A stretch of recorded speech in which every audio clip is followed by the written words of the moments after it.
ఆత్మ ఫలం అనేది పరిశుద్ధాత్మ దేవుడే మనకి ఇవ్వాలి.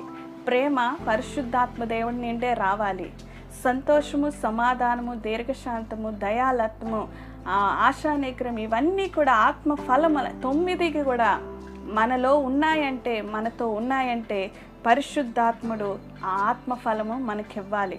ఎప్పుడైతే ఇస్తామో ఆ ఆత్మఫలము ద్వారా మనం క్రీస్తుని చూపించగలుగుతాం, క్రీస్తుని పరిచయం చేయగలుగుతాం. మీ అంతటా మీరు ప్రేమించలేరు, ఒకరిని ప్రేమించుకోలేరు. నిన్ను వలె నీ పొరుగు వారిని ఎన్నటికీ ప్రేమించగలగలేము.